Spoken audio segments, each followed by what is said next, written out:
It's Ben at the Saucon Avalanche Center.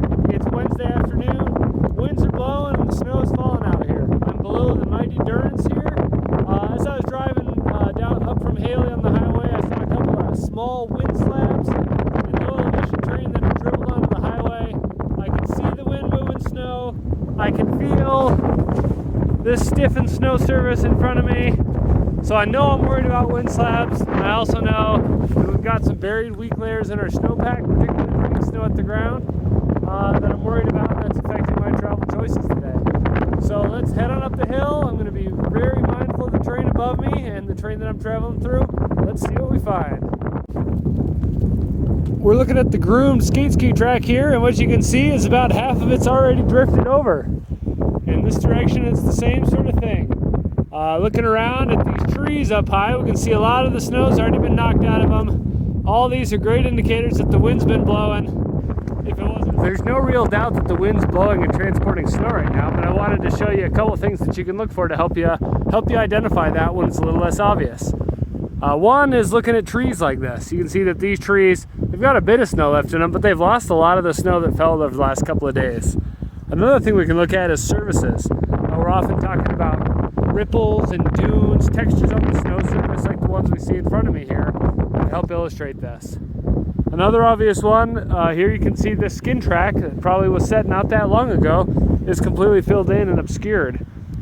And as we pan back across here, we can look at trees on a little bigger scale. Now, if you look closely in this image, you can see a lot of these trees still have their snow on them, but as we pan around here on these more exposed ridges, those trees appear a little bit darker because they've lost their snow. In addition to that, we're seeing plumes blowing off the hills.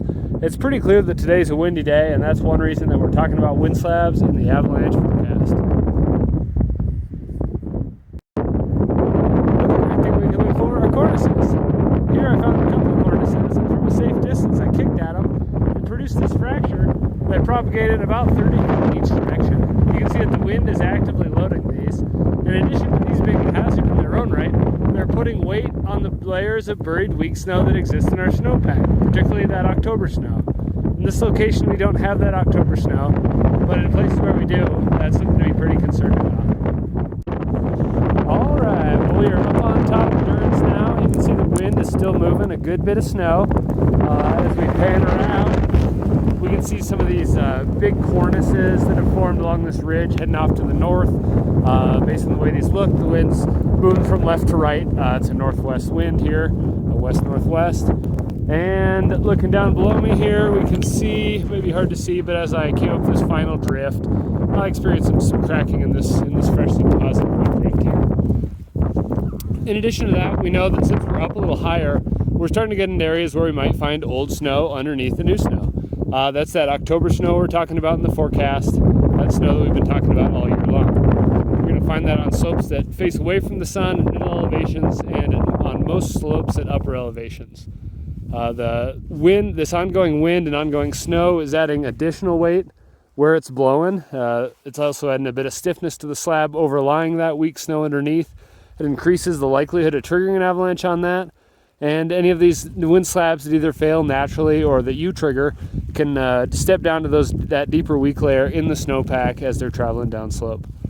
So hope that gives you a sense for kind of the sort of things you might be looking out for when you're traveling through terrain with a snowpack that looks like this. I'm playing it safe. I'm avoiding the overlap, particularly of that persistent slab and the wind slab problem, areas where old snow exists and the wind's loading. And for simplicity, I'm just avoiding avalanche terrain today because that's an easy choice, and skiing's great in a lot of different places. Yep, hope that helps, and thanks for listening.